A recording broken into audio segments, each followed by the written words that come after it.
अस्सलाम वालेकुम class. Today's our topic is about evolution 1। ये हमारा टॉपिक जो सा है इंडिविजुअल और साथ में पॉपुलेशन के बारे में है।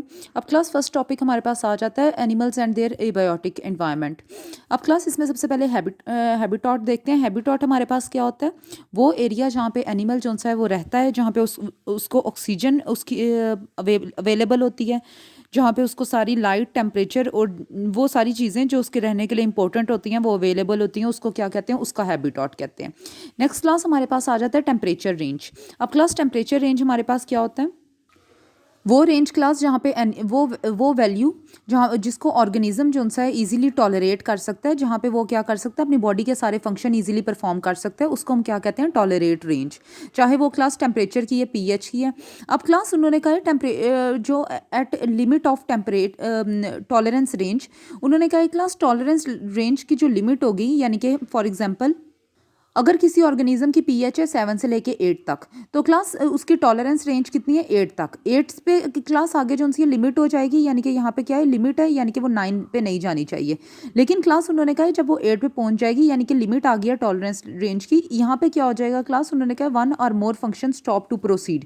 एक या एक से ज़्यादा फंक्शन जो सा है वो बॉडी के अंदर होना स्टॉप, वहाँ पे स्टॉप हो जाएंगे। नेक्स्ट क्लास हमारे पास आ जाता है range of optimum. Optimum range हमारे पास क्या होता है क्लास? वो रेंज जहाँ पे ऑर्गेनिज्म के सारे फंक्शन जो उनसे हैं वो अपने सबसे अच्छी तरह परफॉर्म हो सकते हैं, यानी कि क्लास टॉलरेंस रेंज के अंदर अंदर, यानी कि हमारे पास है 7 से लेके 8 पीएच के अंदर अंदर अगर रहेगी और पीएच ऑर्गेनिज्म की बॉडी की, तो वो सबसे अच्छा काम कर सकेगा और इसको हम कहेंगे range of optimum. Next class हमारे पास आ जाता है limiting factor. Factor which become out of range of animal. वो फैक्टर क्लास जो एनिमल की रेंज से बिल्कुल बाहर हो जाता है और उसकी बॉडी के लिए ज़रूरी भी होता है, उसे हम कहते हैं लिमिटिंग फैक्टर। अब क्लास फॉर एग्जाम्पल मैं एक एग्जाम्पल देती हूँ। एक इंसेक्ट है, स्टीम इंसेक्ट है।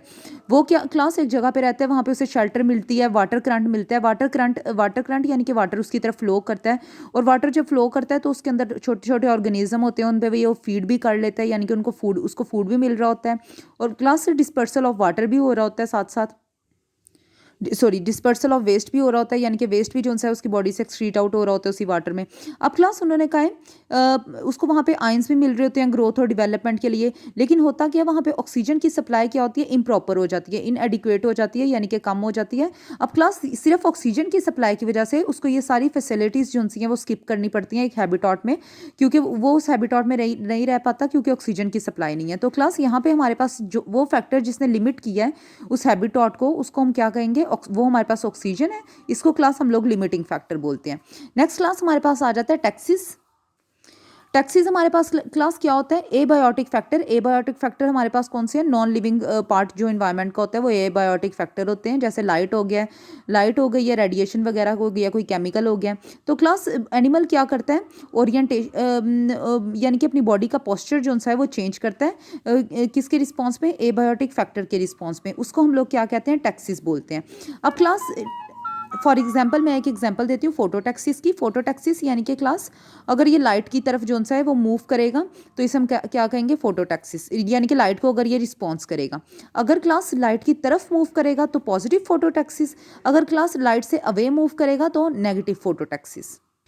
नेक्स्ट क्लास हमारे पास आ जाती है एनर्जी। एनर्जी क्या होती है? एबिलिटी टू डू वर्क को हम लोग क्या कहते हैं? एनर्जी कहते हैं। ये क्लास 2 टाइप्स की होती है।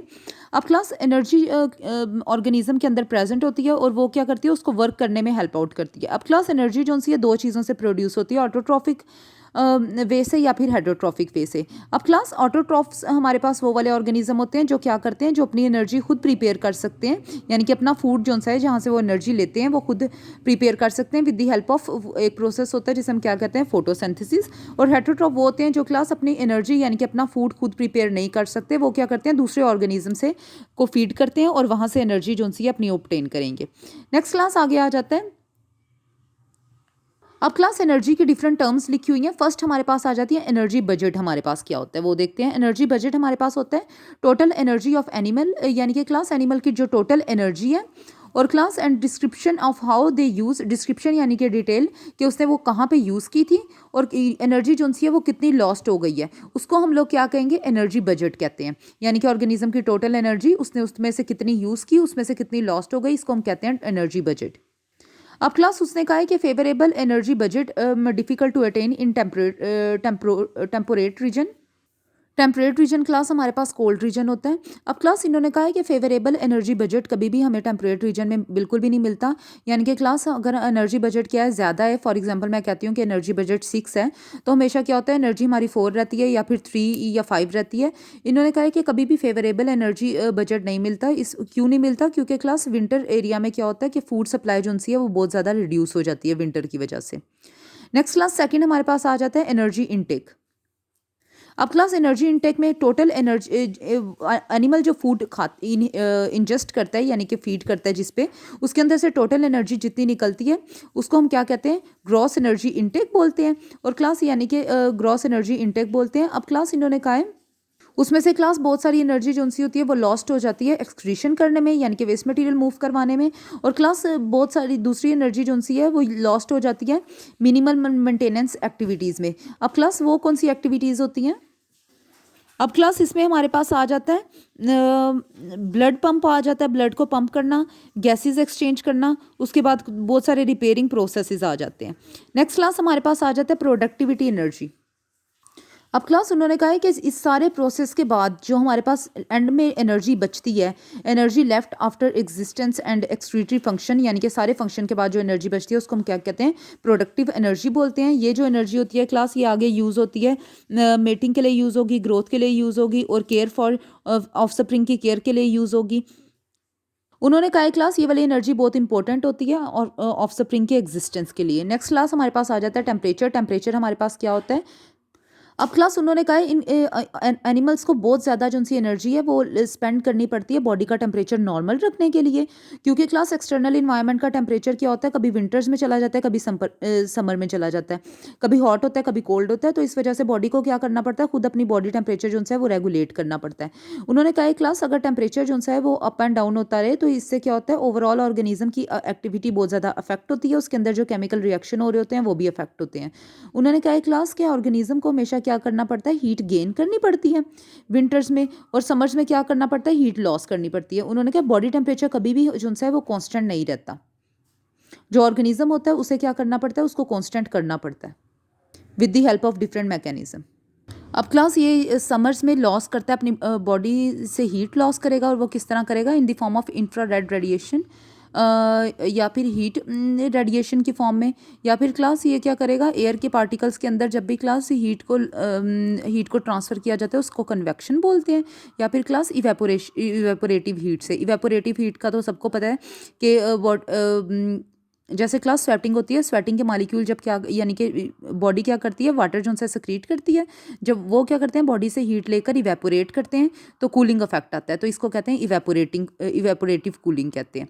अब क्लास इन्होंने कहा है कि गेन ऑफ हीट किस तरह करती है, यानी कि विंटर्स में हीट किस तरह गेन होगी, एक तो सोलर हीट यानी कि सन के जरिए, दूसरा क्लास इंफ्रारेड या फिर हीट रेडिएशन को अब्जॉर्ब करके, या फिर मेटाबॉलिक हीट यानी कि फूड जब ब्रेक डाउन हो रहा होता है तो डिफरेंट रिएक्शंस हो रहे होते हैं, तो वहाँ से जो हीट निकलती है वो वाली उसको कहते हैं मेटाबॉलिक हीट। अब क्लास ये जो हमारे पास वो वाले ऑर्गेनिज्म क्लास जो हीट गेन हीट लॉस करके अपने बॉडी टेम्परेचर नॉर्मल करते हैं उनको हम कहते हैं थर्मोरेगुलेटर्स बोलते हैं। और क्लास उस प्रोसेस को जिससे क्या होता है, ऑर्गेनिज्म जो है अपना बॉडी टेम्परेचर नॉर्मल करता है हीट गेन या हीट लॉस करके, उसको थर्मोरेगुलेशन बोलते हैं। अब क्लास थर्मोरेगुलेशन का प्रोसेस सब हर ऑर्गेनिज्म के अंदर डिफरेंट होता है, क्योंकि क्लास हर ऑर्गेनिज्म का हैबिटेट जो है डिफरेंट होता है, और कुछ ऑर्गेनिज्म के पास फूड अवेलेबल होता है, कुछ के अंदर नहीं होता। अब क्लास कुछ ऑर्गेनिज्म ऐसे होते हैं जिनके पास फूड अवेलेबल नहीं होता डिफरेंट टाइम पीरियड में, वो स्टारवेशन का शिकार होते हैं, स्टारवेशन यानी कि कहत। अब क्लास इसमें क्या होता है, उनका मेटाबॉलिक एक्टिविटी बहुत ज़्यादा लो हो जाती है, मेटाबॉलिक एक्टिविटी यानी कि बॉडी के अंदर जो सारे रिएक्शंस हो रहे होते हैं, क्योंकि क्लास फूड ही नहीं उसको इनटेक हो रहा होगा तो वो उसके अंदर रिएक्शंस किस तरह होंगे। अब क्लास इस सिचुएशन को एनिमल जो सा होता है वो इस सिचुएशन से किस तरह बचता है, उसके लिए 4 हमारे पास स्टेट है। नंबर 1 क्लास आ जाता है टॉरपॉर। टॉरपॉर में वो क्या करता है, अब क्लास टॉरपॉर हमारे पास कौन से एनिमल्स के अंदर होता है, टॉरपॉर जो है वो बैट्स के अंदर, हार्मिंग बर्ड्स के अंदर और साथ में दूसरे एनिमल्स के अंदर होता है। अब क्लास इन ऑर्गेनिज्म के पास क्या होता है, ये क्या करते हैं, जैसे जब तक ये मूव कर रहे होते हैं कॉन्स्टेंटली फीड कर रहे होते हैं, जैसे ही क्लास इनके अंदर फीडिंग करना ये रोकते हैं, इनका मेटाबॉलिक रेट फ़ौरन लो हो जाता है। तो क्लास इस सिचुएशन को कोप करने के लिए बैट्स वगैरह रात को क्या करते हैं, फ़ौरन अपने आप को टॉरपॉर में ले जाते हैं। ये वाला पीरियड क्लास यानी कि ये डेली टाइम ये क्या करते हैं, अब यानी कि ये रोज़ाना मेटाबॉलिक रेट अपना लो कर देते हैं और बॉडी टेम्परेचर लो कर देते हैं। और क्या और क्लास इस सिचुएशन में ये बिल्कुल फीडिंग जो उनसी है वो स्टॉप कर देंगे। अब क्लास जैसे ही ये टॉरपॉर से बाहर आएंगे ये उसी तरह एक्टिवली फीड वगैरह करना स्टार्ट कर देंगे। नेक्स्ट ऑर्गेनिज्म क्लास हमारे पास कौन से होते हैं? हाइबरनेशन में जो जाते हैं जब क्लास बहुत ज़्यादा विंटर सिचुएशन होती है, यानी कि विंटर सिचुएशन से बचने के लिए ऑर्गेनिज्म क्या करते हैं? हाइबरनेशन में चले जाते हैं। वो क्या करते हैं? अपना बॉडी टेम्परेचर जो है बहुत ज़्यादा लो कर देते हैं और मेटाबॉलिज्म भी अपना बहुत ज़्यादा लो कर देते हैं। अब क्लास वो बॉडी टेम्परेचर अपना ड्रॉप करते हैं 20 डिग्री सेल्सियस तक, यानी कि 20 डिग्री सेल्सियस अपना बॉडी टेम्परेचर, जितना बॉडी टेम्परेचर होता है उससे ज़्यादा, उससे 20 डिग्री सेल्सियस अपना बॉडी टेम्परेचर लो कर देते हैं। इस सिचुएशन में क्लास उनकी हार्ट बीट जो उनसी होती है, मेटाबॉलिक रेट होता है, बॉडी टेम्परेचर होता है, वो सब क्या हो जाता है? वो स्लो डाउन हो जाता है, यानी कि ड्रॉप कर जाता है। नेक्स्ट क्लास हमारे पास आ जाता है विंटर स्लीप। सर्दियों में वो जो हमारे पास विंटर सिचुएशन होती है उससे बचने के लिए एनिमल्स क्या करता है? विंटर स्लीप में चला जाता है। उन्होंने कहा है क्लास इसमें वो ये उन एनिमल्स में प्रेजेंट होता है जो क्या होते हैं? बहुत ज़्यादा लार्ज एनिमल्स होते हैं।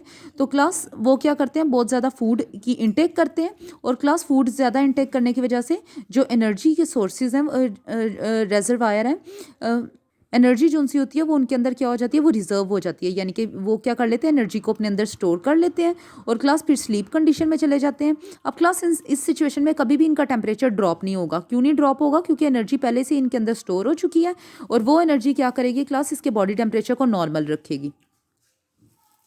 अब क्लास उन्होंने कहा है जैसे ही विंटर खत्म होंगे ये क्या एनिमल्स जो से हैं वो वेक करेंगे, यानी कि उठेंगे और बिल्कुल पहले की तरह एक्टिव होंगे। नेक्स्ट क्लास सिचुएशन हमारे पास होती है aestivation. Aestivation stage class summer में होती है, यानी कि गर्मियों से बचने के लिए एनिमल जो सा होता है वो एस्टिवेशन में चला जाता है। ड्राई पीरियड से बचने के लिए ये क्या करता है? बरों में चला जाता है और कुछ भी खाता पीता नहीं है। अब क्लास उन्होंने कहा ये इन्वर्टिब्रेट्स, रेप्टाइल्स और एम्फीबियंस के अंदर होती है। इसमें भी क्लास हमारे पास क्या होता है? इसमें जो सा है ये बिल्कुल भी फीड वगैरह नहीं कर रहा होता है। ये क्लास बिल्कुल हाइबरनेशन की तरह होती है, बस दोनों के अंदर ये डिफरेंस होता है, ये हाइबरनेशन विंटर में होता है, एस्टिवेशन समर में होता है। और क्लास इन दोनों में एक डिफरेंस, जो सबसे बड़ा डिफरेंस है, एस्टिवेशन को इस वजह से ट्रू हाइबरनेशन नहीं कहा जाता क्योंकि क्लास हाइबरनेशन में बॉडी टेम्परेचर डाउन करता है लेकिन एस्टिवेशन में कभी बॉडी टेम्परेचर डाउन नहीं करेगा, क्योंकि क्लास बॉडी टेम्परेचर जो सा है, क्योंकि समर्स है तो समर के इक्वल करेगा अपने बॉडी टेम्परेचर। और क्लास ये क्या करेगा? अपना बॉडी टेम्परेचर विंटर के इक्वल लेके आने के लिए अपना बॉडी टेम्परेचर ड्रॉप करता है। तो इसको ड्रॉप करने की कोई ज़रूरत नहीं है क्योंकि होता ही समर सीजन है।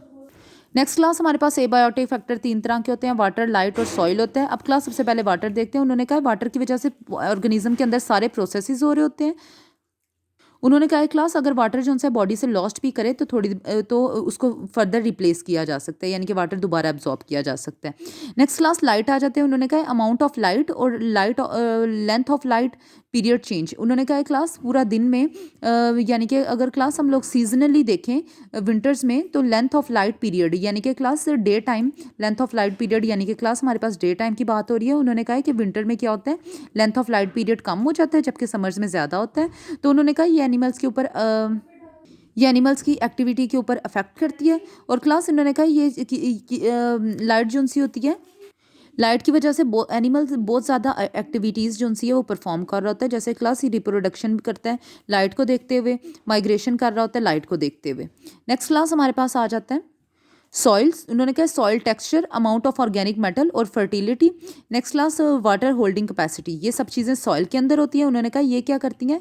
ये प्लांट को अफेक्ट करती हैं क्योंकि सॉइल के अंदर क्या होते हैं? प्लांट उग रहे होते हैं और क्लास इन प्लांट के ऊपर एनिमल फीड करता है तो इनडायरेक्टली एनिमल जो सा होता है वो अफेक्ट हो रहा होता है सॉइल के टेक्सचर की वजह से। अमाउंट ऑफ ऑर्गेनिक मेटल जो सॉइल के अंदर है, फर्टिलिटी यानी कि उसमें ग्रोथ हो सकती है या नहीं, और वाटर होल्डिंग कैपेसिटी कि वो वाटर को कितना होल्ड कर सकता है। अब क्लास पॉपुलेशन ग्रोथ के अंदर हमारे पास जो सी हैं बर्थ भी होती है और ऑर्गेनिज्म की डेथ भी होती है और डिस्पर्सल भी होता है। डिस्पर्सल का क्लास हमारे पास मतलब क्या होता है कि ऑर्गेनिज्म जो सा होता है वो लीव करता है अपनी स्पेस को और कहाँ पे जाता है, क्योंकि वहाँ पे अगर प्रॉपर जो से उसको न्यूट्रिएंट वगैरह नहीं मिल रहे, प्रॉपर उसको शेल्टर नहीं मिल रहा, तो वो क्या करता है? वो दूसरी हैबिटेट को अडॉप्ट कर लेता है। अब क्लास उन्होंने कहा है death of organism characterized by. अब क्लास उन्होंने कहा है एक हमारे पास जो पॉपुलेशन ग्रोथ है उसके अंदर ऑर्गेनिज्म की डेथ कितनी हो रही है उसको चेक करने के लिए हम लोग जो सा है हम लोग सर्वाइवलशिप कर्व बनाते हैं। अब क्लास जो हमारे पास सर्वाइवल शिप कर्व है वो किस तरह बनाते हैं, उसमें हम लोग वाई एक्सेस पे नंबर ऑफ सर्वाइवल को रखेंगे, एक्स एक्सेस पे एज रखेंगे। ये एक्स एक्सेस पे मैंने एज रखी है और जो वाई एक्सेस है उस पर मैंने नंबर ऑफ सर्वाइवल रखे हैं। तो क्लास टोटल मेरे पास 3 कर्व आए हैं। एक हमारे पास सेंट्रल कर्व जा रहा है, एक ये ऊपर वाला ये कर्व है और एक ये नीचे कर्व आ रहा है। ये टाइप 1 कर्व है, टाइप 2 और टाइप 3। टाइप 1 जो सा है कन्वेक्स है, डायगोनल है और कनकेव है। अब क्लास हम 1 बाय 1 इन तीनों कर्व को देखेंगे। सबसे पहले हमारे पास आ जाता है कन्वेक्स टाइप 1। अब क्लास जो फर्स्ट वाला हमारे पास कर्व है उसमें जो इंडिविजुअल होते हैं उन्होंने कहा है कि ये क्या करते हैं, यानी कि टाइप 1 के अंदर जो हमारे पास कन्वेक्स कर्व आया है इसके अंदर उन्होंने कहा है कि ये सर्वाइव करते हैं ओल्ड एज तक। और क्लास यहाँ पे क्या होगा, उन्होंने कहा है ओल्ड एज में आने के बाद रैपिडली इनकी डेथ होना शुरू हो जाएगी। और उन्होंने कहा है क्लास इन्वायरमेंटल फैक्टर इसमें कोई इफेक्ट वगैरह नहीं करता, they do not influence mortality. उन्होंने कहा है वो क्या करते हैं, वो डेथ रेट के से उसका कोई इंटरेक्शन नहीं होता इन्वायरमेंट का। और क्लास जो इंडिविजुअल होता है वो अपनी नॉर्मल पोटेंशियल लाइफ स्पैन को जो है वो गुजारता है, यानी कि क्लास जो एक इंसान की नॉर्मल जो सी है वो एज होती है, जैसे ह्यूमंस में 70 होती है नॉर्मल। अब क्लास टाइप 2 के अंदर डायगोनल है। डायगोनल के अंदर हमारे पास क्या होता है, उन्होंने कहा कि पूरी लाइफ के अंदर कांस्टेंट चांसेस होते हैं डेथ के, यानी कि पूरी लाइफ में कभी भी डेथ हो सकती है, ज़रूरी नहीं है कि ओल्ड एज में जाके ही हो। उन्होंने कहा है क्लास के टाइप 2 के अंदर इन्वायरमेंट जो सा होता है वो क्या करता है, वो डेथ जो के रेट के अंदर जो सा होता है अफेक्ट कर रहा होता है, यानी कि क्लास इन्वायरमेंट की वजह से भी डेथ काज हो रही होती है। उन्होंने कहा it has harsh effect on the young than on the old. उन्होंने कहा है कि हार्श अफेक्ट होता है इन्वायरमेंट का यंग के ऊपर, ओल्ड के ऊपर इतना ज़्यादा नहीं होता। और क्लास इसमें ज़्यादातर पॉपुलेशन बर्ड्स की आ जाती है, रोडेंट्स की आ जाती है। नेक्स्ट क्लास थर्ड में हम लोग देखते हैं थर्ड। अब क्लास टाइप 3 हमारे पास जो सा है वो कनकेव होता है। इसके अंदर उन्होंने कहा है कि जो और पॉपुलेशन होती है उसका हाई जुविलाइन मोटिलिटी होती है। हाई जुविलाइन का मतलब होता है क्लास चाइल्डिश एज में मोटिलिटी जो सी होती है, यानी कि रेट ऑफ डेथ को कहते हैं मोटिलिटी। तो क्लास चाइल्डिश एज में जो सी डेथ है वो ज़्यादा होती है, इट इज़, जबकि क्लास एडल्टहुड में एज जो सी डेथ है वो कम होती है। ये फिशेस के अंदर, इनवर्टिब्रेट्स के अंदर ज़्यादा प्रेजेंट होता है। नेक्स्ट क्लास हमारे पास पॉपुलेशन ग्रोथ आ जाती है। इसकी 2 टाइप्स होती हैं, एक होती है एक्सपोनेंशियल ग्रोथ और एक होता है लॉजिस्टिक ग्रोथ।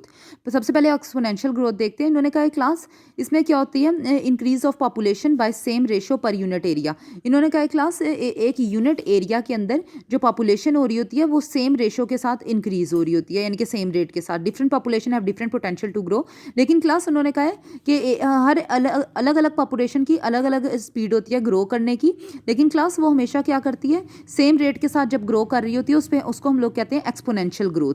और क्लास इन्होंने क्या लेकिन कुछ फैक्टर ऐसे होते हैं जो क्लास क्या करती है, रिप्रोडक्टिव रेट को अफेक्ट कर देती है, यानी कि फर्दर रिप्रोड्यूस करने के रेट को अफेक्ट करती है। नंबर 1 नंबर ऑफ ऑफस्प्रिंग, यानी कि ऑफस्प्रिंग की अमाउंट कितनी है। नेक्स्ट है likelihood of survival to reproductive age, यानी कि क्लास रिप्रोडक्टिव एज में कितने जो से हैं वो सर्वाइव कर चुके हैं। जैसे अगर हम लोग एनिमल्स की बात करें, अगर यानी कि हैंस वगैरह की बात करें तो उसमें क्लास बहुत सारे एग ऐसे होते हैं जो क्या करते हैं, वो सर्वाइव नहीं कर पाते, रोटन हो जाते हैं। तो उसमें likelihood of survival of reproductive age आ जाता है, यानी कि रिप्रोडक्टिव एज में कितने सर्वाइव किए हैं।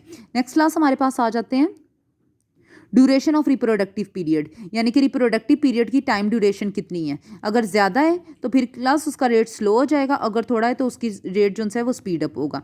यानी कि क्लास ड्यूरेशन, अगर रिप्रोडक्टिव पीरियड कम होगा तो वो वाले ऑर्गेनिज्म भी जल्दी से डिवेलप होकर न्यू ऑफस्प्रिंग बनाएंगे। नेक्स्ट क्लास हमारे पास आ जाता है length of time it takes to reach maturity, और उसके बाद क्लास मेच्योरिटी तक उसको पहुंचने में कितना टाइम लगेगा, ये सारे फैक्टर्स क्या करते हैं, रिप्रोडक्टिव रेट को अफेक्ट करते हैं। नेक्स्ट क्लास हमारे पास आ जाता है लॉजिस्टिक ग्रोथ।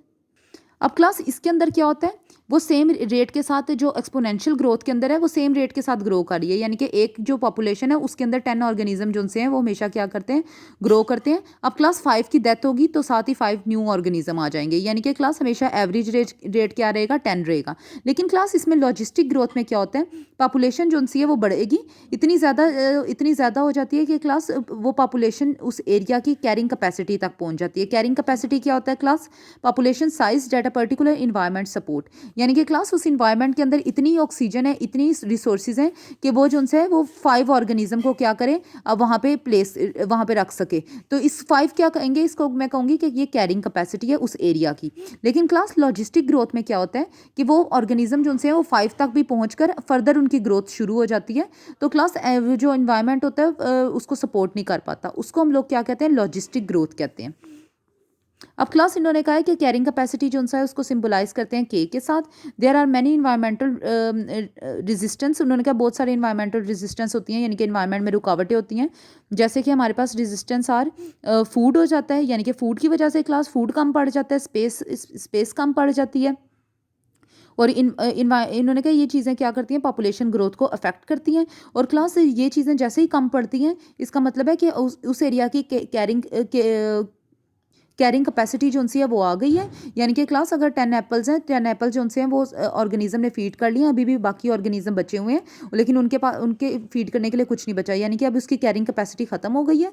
उन्होंने कहा इस केस में जो कर्व हमारे पास आता है वो क्या होता है, सिग्मॉइड होता है या फिर एस शेप्ड कर्व होता है। ये क्लास हमारे पास सिग्मॉइड कर्व होता है। नेक्स्ट क्लास टॉपिक हमारे पास आ जाता है पॉपुलेशन डेंसिटी। पॉपुलेशन डेंसिटी क्या होता है, number of individual per unit space, एक स्पेस के अंदर कितने इंडिविजुअल प्रेजेंट है उसे पॉपुलेशन डेंसिटी कहते हैं।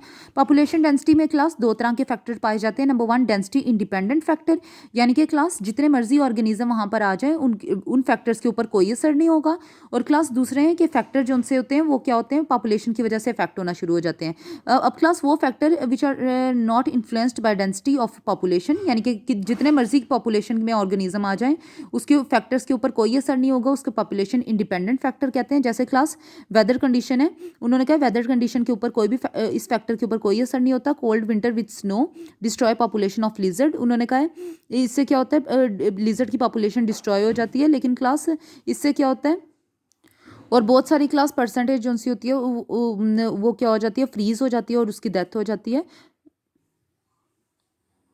और क्लास नेक्स्ट इन्होंने कहा इस वजह से लिजर्ड जो सी है वो क्या करती हैं, लीव लिटर के नीचे जो सी हैं वो यानी कि लीव्स के जो गुच्छा होता है उसके नीचे हमेशा रहती हैं, उसको कहते हैं लीव लिटर बोलते हैं। अब क्लास इन्होंने कहा है कि इससे क्या होता है कि इन सारी चीज़ों का, यानी कि पॉपुलेशन ज़्यादा हो या कम हो, इन सारी चीज़ों का वेदर के ऊपर कोई इफेक्ट नहीं होता। नेक्स्ट क्लास हमारे पास आ जाता है डेंसिटी डिपेंडेंट फैक्टर। वो फैक्टर जिनका क्या होता है, पॉपुलेशन के अंदर कितने इंडिविजुअल हैं उन फैक्टर्स के ऊपर अफेक्ट होता है। जैसे क्लास एनिमल जो सा होता है वो क्या करता है, वो सॉन्ग या सेंट यूज़ करता है अपने पार्टनर को अट्रैक्ट करने के लिए। अब क्लास उन्होंने कहा दूसरे हमारे पास आ जाते हैं। तो क्लास जितने ज़्यादा मेल जो उनसे हैं वो पॉपुलेशन में ज़्यादा होंगे तो उतना ही क्या होगा, ये वाला फैक्टर ज़्यादा होता जाएगा। और क्लास ये वाला फैक्टर उतना ज़्यादा होता जाएगा उतना ही क्या होगा, पूरी पॉपुलेशन अफेक्ट होगी इससे। और क्लास दूसरे फैक्टर्स में हमारे पास आ जाता है डिजीज़, प्रीडेटर, और अगर कोई पैरासाइट आ गया है तो ये भी क्या करेंगे, ये पूरी तो इससे क्या होगा, क्लास रिसोर्सेज कम हो जाती हैं। और इन्होंने कहा है कि कंपटीशन जो उनसे रिसोर्सेज के लिए ज़्यादा हो जाएगा। तो क्लास ये जो रिसोर्सेज हैं ये भी क्या हो जाएंगी, कम हो जाएंगी या ज़्यादा हो जाएंगी। तो ये रिसोर्सेज भी हमारे पास डेंसिटी डिपेंडेंट फैक्टर हैं। और क्लास हमारे पास दूसरा ये जो उनसे फैक्टर्स यूज़ कर रहे हैं ऑपोजिट जेंडर को अट्रैक्ट करने के लिए, ये भी हमारे पास डेंसिटी डिपेंडेंट फैक्टर्स हैं।